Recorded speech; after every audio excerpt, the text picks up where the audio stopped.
30,000 diseases have been recorded, but no matter how many textbooks or databases you consult, a surprisingly common disorder is missing: senioritis. To fill in the gaps left behind by the medical community, I can say its symptoms have been observed for generations, and they include a lack of enthusiasm and diminished attentiveness to schoolwork.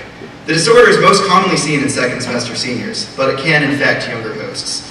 The most successful cure for senioritis is graduation, but by then, the schoolwork is all finished anyway. All of that is easy to say, but harder to pin down is the cause. Why do seniors succumb to this ailment of the ages when we've been warned of for the last few years? Are we like the captain of the unsinkable Titanic, knowingly approaching an iceberg, certain we don't need to take necessary precautions? Or is some unknown force directing us toward the frozen chunk of apathy?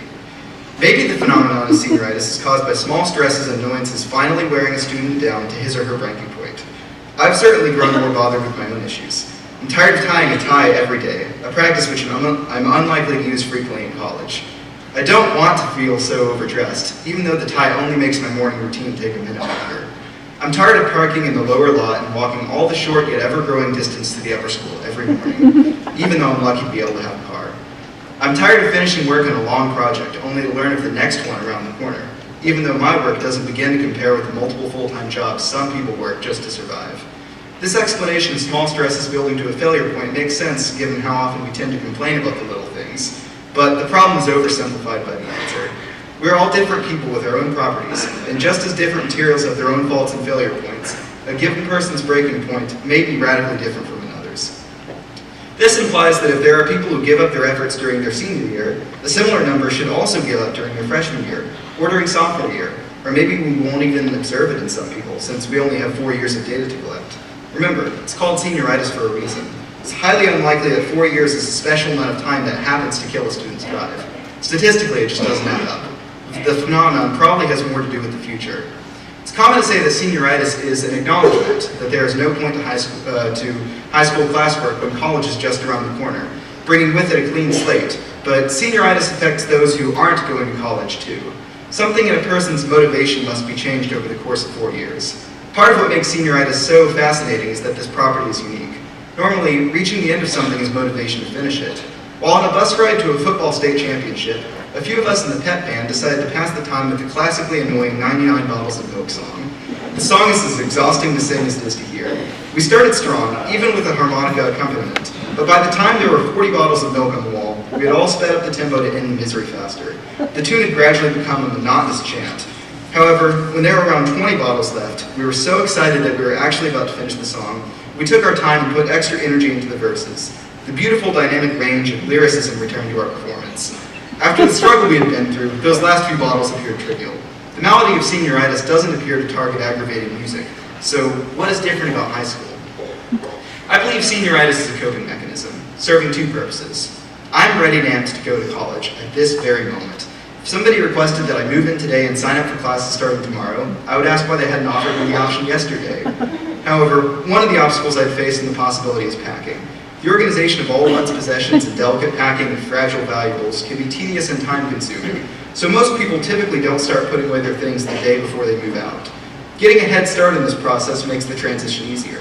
For me, senioritis has been a way of packing my bags early.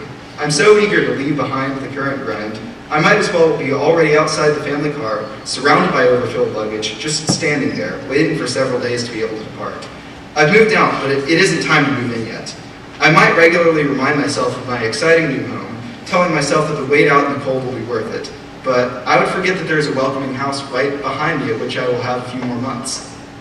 The slight head start on the day we finally hit the road makes it seem worthwhile. I've become like those people who set up tents outside Apple stores when a new phone's about to release, blind at how little time is saved for how much is wasted. Exemplifying the other reason for senioritis, if you were to enter my bedroom, you'd find little on top of the dresser, less on the nightstand, and almost nothing on the walls. This is at first due to those walls being repainted, but that job was finished weeks ago. I know it's my space and I should make it my own, but I haven't felt the urge to.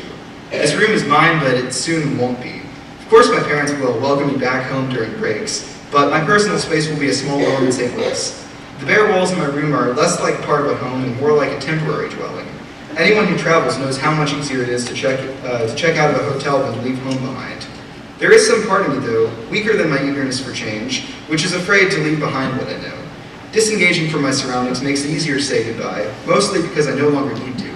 I don't leave a Holiday Inn promising to whoever has the misfortune of meeting me at the front desk that I'll return in a semester and call once a week. Still need to say farewell to the people I know, but it helps to have fewer material reminders. When I'm near death, I don't want to live next to a cemetery. With the material put away, all that's left to remind me of where we're going is the people. You may be over your friends or parents' mannerisms and demands, but as with other aspects of senioritis, I don't think that's because you've hit the limit of what you can take. We find and exaggerate the flaws in others to make them easier to escape. So anyone with negative aspects, such as a strict parent, is demonized. Most of us just feel some guilt over abandoning the people who made us. What about exceptions to senioritis? I know athletes compete as intensely as ever in their senior year, and I can say with certainty that the seniors on the robotics team never let up. What makes these activities different? If the classes and coursework taken over your high school careers are packed away like baggage to ease the separation process, these activities are the book or movie you've set aside to entertain yourself on the way to your destination. You may think you love all 50 titles in your collection equally, but when forced to choose, you have a favorite. Through observing what you have no loss of interest in during your senior year, you can discover what really matters to you when grades are less at stake. For this reason, I would recommend that underclassmen try out whatever clubs and activities sound even a little interesting. You aren't out to commit to everything, you just want to see what sticks. Learning as much as you can from what you keep and the order in which you pack it up. Senioritis is inevitable. I didn't believe that all the way through the end of my junior year, but it's a real disease, whether you find yourself homesick or sick of home.